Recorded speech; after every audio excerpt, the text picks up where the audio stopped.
Dari dua sisi. Yang pertama dari sisi orang tua. Saya dulukan karena orang tua kan tua dulu. Hei para orang tua. Hei para orang tua, pandang anakmu, jangan pandang anakmu selamanya sebagai anak. Tapi Anda harus bisa memandang anak-anak Anda sebagai seorang pria dan wanita yang punya kebutuhan khusus. Kadang seorang bapak itu menghendaki anaknya anak terus, nggak tahu dia sudah gede, dia bukan anak kecil lagi. Dia adalah anak yang mungkin karena dia imannya kuat, suatu ketika disodorkan oleh kawannya tontonan yang tidak baik, lalu dia ingin selamat, mencari yang halal. Zamannya zaman rusak ya. Anda jangan disamakan zaman Anda. Makanya kami himbau kepada orang tua, lihat, tolong pandang anak Anda sebagai anak, bukan sebagai anak saja, tapi pandang sebagai seorang pria yang punya kebutuhan khusus. Di samping itu yang kedua, pandang anak Anda, anak yang hidup di zaman ini, bukan Anda yang hidup pada zaman tahun 70. Nggak ada yang ada TVRI miliknya Pak Lurah saja itu. Ya Pak Lurah yang punya TVRI. Hah? Gangguan belum banyak. Dan mohon maaf kalau ada di kampung-kampung memang orang tidak menutup aurat dengan gaya kampungnya, tapi mereka bukan pamer aurat. Tapi hari ini yang dilihat oleh anak-anak kita di televisi, di internet, di HP adalah orang yang pamer aurat. Lihat, anak Anda laki-laki murni, normal dia melihat yang demikian, dan dia punya iman, ngadu ke ibunya, ibu saya pengen menikah, lalu berkata ibunya, jangan, awas kalau anak berzina, Anda sebagai ibu masuk neraka duluan, Anda sebagai bapak masuk neraka duluan, hati-hati. Sebagai ibu dulu saya jelaskan ini. Jangan mempersulit pernikahan putra-putri Anda. Bahkan sampai begitu pentingnya urusan pribadi ini, sampai dikatakan, jika ada seorang anak gadis punya bapak ibu menghalangi pernikahan, namanya wali adl. Wali adl itu maksiat. Bapak yang maksiat dan berdosa adalah menemukan anak gadisnya sudah ketemu calon yang benar, tapi dia menghalanginya. Maka anak boleh menikah tanpa izin orang tuanya. Karena apa? Masalah pribadi, dosa kepada Allah, takut zina dan seterusnya. Maka hai para orang tua, tolong pandang anakmu sebagai seorang laki-laki, seorang wanita. Kalau sudah dia membuka diskusi kepada Anda, tolong sambut diskusi yang baik. Kemudian wahai anak yang baik, kalau bicara sama orang tua tuh yang baik-baik dong, caranya yang baik. Kadang caranya ngomong sama orang tua begini, ma saya menikah dengan dia, kalau enggak usah menikah. Oh ini kurang ajar bener ngomongnya. Wah ini cara ngomong yang betul dong. Mungkin dengan surat yang bagus, mohon maaf mama tercinta terkasih, surgaku ada di bawah telapakmu, surgaku di bawah komandomu wahai ibunda tercinta, begini ibunda, umur saya sudah 21 tahun. Secara pribadi, saya alhamdulillah masih bisa menjaga diri Abah Umi. Akan tapi lihat, bersama bergantinya hari, bergantinya minggu, pergaulan dan seterusnya, saya begini, saya sering, Masya Allah, bangkit syahwat yang takut saya masuk dalam murka Allah dan sebagainya. Mohon dengan segala hormat Umi tercinta tersayang, selamatkan kami. Selamatkan kami, doakan kami agar kami bisa selamat. Ini surat yang pertama. Surat yang kedua adalah, kami yakin Abah Umi sudah mendoakan saya agar saya selamat.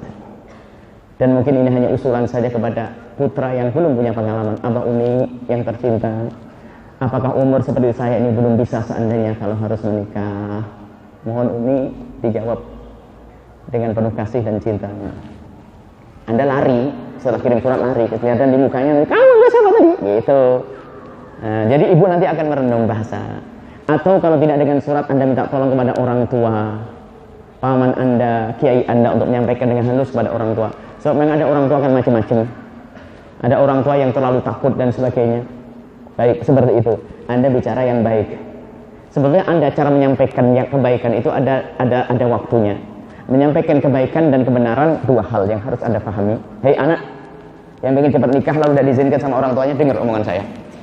Yang pertama, kalau Anda ingin menyampaikan sesuatu, pilih waktu yang tepat.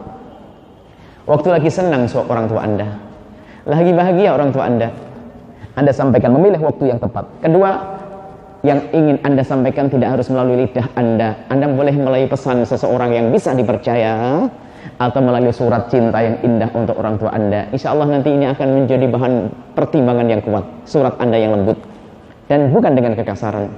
Sisi lain, wahai para orang tua, jika Anda sudah menemukan anak seperti itu, minta kepada Anda, baik caranya benar atau tidak benar. Kalau sudah anak berani ngomong mau nikah, itu benar-benar. Sebab ngomong nikah itu bakal malu seorang anak. Kalau sudah anak Anda ngomong mau nikah, Anda harus pikirkan.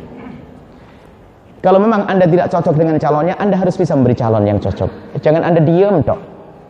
Kemudian masalah calon cocok tidak cocok itu, Kita tidak akan menikahkan anak kita dengan malaikat. Kalau Anda, wahai ibu yang solehah, bapak yang soleh, kalau Anda ingin punya menantu malaikat sampai mati nggak punya menantu.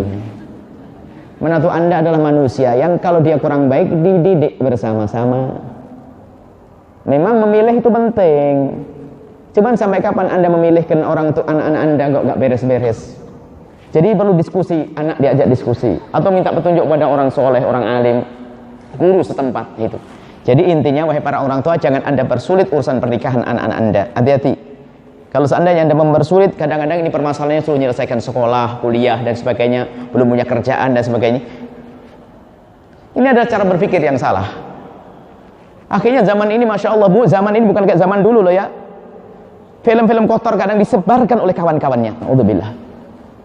Ya kalau anak Anda memang hidup tengah hutan, nggak punya HP, nggak punya televisi.